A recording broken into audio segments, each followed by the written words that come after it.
Hey guys, Dr. Steve. I wanted to take a few minutes and share a concept, a technology, a set of tools with you that I call the 7 steps for getting things done. It's had a huge impact on my life, and I think that it'll have the same for you.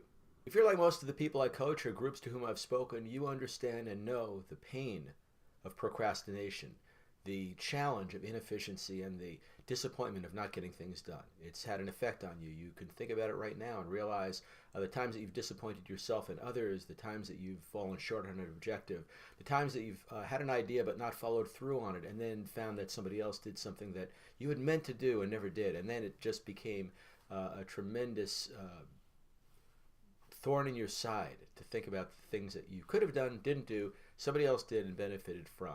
Imagine what your life would look like if you could count on yourself to complete a task consistently. If you could follow an idea through to implementation, if you could know without a shadow of a doubt that when an idea pops into your mind that you would be able to take that all the way through to the point where you manifest what you were intending to manifest and reap all the benefits of it. Today I'm going to talk to you about something called the 7 steps for getting things done. This is a system that I've used to great effect for myself. I've used it with clients and they've had great results with it. For myself personally, I was able to use this very system to write a couple of books in under a week each, one of them being a bestseller. And I guarantee that if you make use of the principles and the concepts in this very brief program that I'm about to share with you, that you will feel a lifting of stress from you, less exhaustion, less discouragement, less personal disappointment, less challenges in your relationships, and you'll get a lot more done. So let's get started. Step 1 in the 7 steps for getting things done is called idea capture. I want you to imagine that the ideas that you have are like butterflies flitting around, and you realize that unless you've got your butterfly net with you, in all likelihood you're not going to catch any of those butterflies. Ideas are like butterflies. They come to us in the most inopportune moments. We often don't have our minds focused on the very thing that the idea is related to, and more often than not we think that we'll be able to capture that idea or we'll be able to remember that idea for a later time. More often than not we don't. And so the concept of idea capture is that you go prepared into every moment of your life, whether it be your cell phone or a small memo pad with a pen. What you want to do is you want to make sure that at every moment of every day you've got within arm's length something with which you can capture an idea when it comes to you. And then discipline yourself to write it down or to dictate it to yourself so that that idea is forever captured.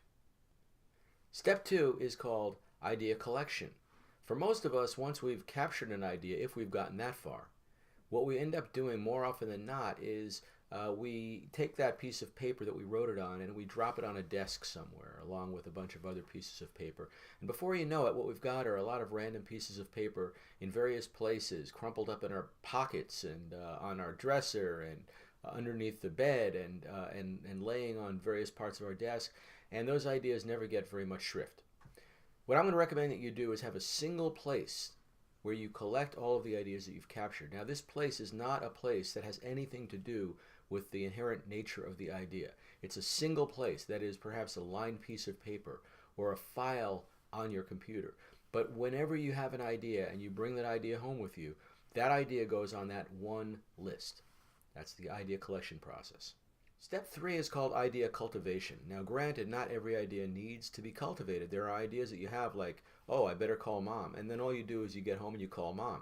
But there are ideas like writing a book, initiating a new project, creating a speech, developing a new business, which are complex and multifaceted.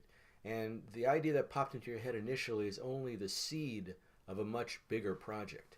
And so what needs to happen is a cultivation process, which means a creative process, during which time you're taking all of the affiliated ideas, all the things associated with that original idea, and bringing them together in one place. You want to go ahead and take any one of the ideas on your idea list, on the collection list, and decide that this is an idea it's time to cultivate. And take the name of that idea and move it to the top of a blank piece of paper. Blank meaning unlined piece of paper. What you're about to do is a right brain process. It's not a left brain process. You're not going to start working out the details about the idea, nor are you going to start to schedule or structure the idea at this point. Rather, what you're going to do is you're going to put the seed of the idea somewhere on that piece of paper, And you're going to use colored pens or pencils so that you can stimulate the creative process. When we do workshops on creativity, we explain to people that there's a part of your brain, the right brain, that tends to be more creative and that tends to be more likely to give over its ideas if you play, if you use the playful side of your being, kind of let yourself be a child for a period. So this process can take a number of days, perhaps a week, to just start dropping ideas on that piece of paper. Circle them, put X's around them, whatever it is that you do with them. Colorful, visual, you can link them together with lines, but don't look for the structure. Don't look for the organization or the lineage of the process. Just maybe you think of a story that goes along with this idea. Maybe you realize if it's a speech that it'd be a great metaphor that you could draw from one piece of it, and or something that you see in nature that you go home and you say, oh, that belongs on that piece of paper. Over time, what's going to happen is that one seed of an idea will become an entire constellation of ideas, and the creative process will have given you a lot of juice, a lot of things to work with. Now, at some point, perhaps a week or so after you start that process, it will come time to do the next step, which is called idea structuring. And in the idea structuring process, you want to go ahead and take that white piece of paper with all the wonderful, colorful pieces of the puzzle that you've created, and you want to start putting them in some kind of order. And so you have another piece of paper, a lined piece of paper this time, and a blue or a black pen. Nothing childlike or playful at this point. This is where you're going to go ahead and say, this belongs here and this belongs here, and gradually you're going to draw up an outline, an agenda, a set of actions, an action plan, so to speak, and take all of the ideas and put them in some kind of order. Here's where a lot of people lose the game. They may do exactly what I've just said. They may take their ideas and structure them in a particular order, but that's as far as it goes. What needs to happen next, before those ideas start to make it onto your calendar, is that you need to do a step we call idea testing. If you were to look at that list of agenda items, at that outline, maybe at a chapter listing if it's a book, you will notice that there are certain things on that list that are immediately implementable, things that you can do right now, that there would be nothing in the way for you to make those things happen. And there are other things that you don't yet have whatever it takes to do. Maybe there's a certain amount of knowledge you need to gain in order to do that particular piece of the puzzle. Maybe you need to overcome a mental barrier like fear or anxiety in order to be able to take this step. Whatever it is, once you recognize that that's a step that doesn't yet have a green light, I call it the red light, green light process, well then what you need to do is you need to find a way of making it into a green light. You need to create prerequisites, items that go before that item, that would make it possible for you to achieve that item when the time comes. So go through your list of items, that is your agenda or your outline, and look at each step along the way and test it, as in, can I do this now? And if I can't, what would be a prerequisite? What would be something that I would need to do, be, in order for me to be prepared when it comes time to take that action step? Make sure you don't skip the idea testing stage. Now, once you've done that process, and that could be a day-long process, what you'll do at that point is you will start to schedule the action steps into your day planner or onto your computer. And the big takeaway here is this. A lot of us think that if I put something on my calendar, I'll say I'm going to do this on Tuesday, that's enough. Well, it never is, because Tuesdays often come and go without things getting done. You know that.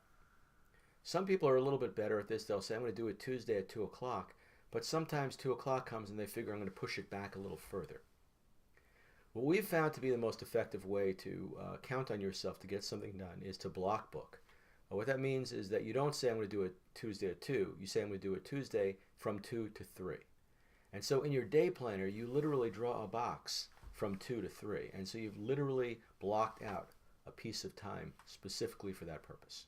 What you'll end up with are a series of blocks on your calendar, and your day could become a much more structured day by virtue of the fact that you know what you're going to do and when you're going to do it. Which brings us to the next step in the process called idea implementation. Obviously, that's where we're trying to go with this. We're trying to get to the point where we implement our ideas, where we do what we say we're going to do and follow through with it. And so what's going to happen is that Tuesday at 11 o'clock is going to come around, and there's going to be a block on your calendar. And at that point, you're going to do what it says to do Tuesday at 11 o'clock. and then you're going to check it off. And that's a very important part of the process. You check it off. Should you have a situation in which, for whatever reason, you're unable to take that action step at Tuesday at 11 o'clock, or rather, I should say from Tuesday from 11 to 12, then you're going to put an X, and you're going to immediately reschedule it for a different time. Now, here's the rule. If any item on your calendar gets pushed off more than twice, what that tells you is one of two things. Either you're trying to do too much at a single time. In other words, you've not chunked it down small enough to be able to fit into the time slot you've allowed it. And you might be able to figure out ways of breaking it into smaller pieces. Or, more likely than not, you didn't test that step in the idea. If you don't test that step, what's going to happen is you're going to reach a point on your calendar and something's going to stop you. Maybe there's something you forgot to get. Maybe there's something that you don't quite know. Maybe you're apprehensive. In my procrastination annihilation course, we talk about the 8 flavors of procrastination, the 8 different reasons why you might hesitate to take action at a particular point in time. And each one has its own remedy. That's an entirely different course. But this is where you want to really recognize, I keep putting this thing off. Maybe I don't want to put it on my calendar again, but rather I want to go back and test that idea and find out what do I need to do with it so that what I do put on my calendar will take me step by step through ultimately to that point. So again, you started out by capturing an idea randomly. You then put it onto a collected list so that you can always get to it. Then you're going to take one of those ideas and cultivate it through a right brain creative process. Then you're going to take that creative process and you're going to begin to transfer it into a linear process, an outline, an agenda, a set of steps. Then you're going to take each of those steps and you're going to decide, am I ready to do that step? Do I have what it takes? And you're going to test, as in red light, green light, and create steps before or after those steps until that agenda contains every single piece of the puzzle, everything you need to do, be, and have in order to take the steps when the time comes. Then you're going to transfer them onto your calendar in a block booking fashion. You're going to do them when the time comes, with integrity, with intent. And then as you go through the process of implementing them, you'll notice if there are things there that you didn't do, you'll realize that that really simply means that you didn't test the idea properly, and you might have to go back and refine the process and start again.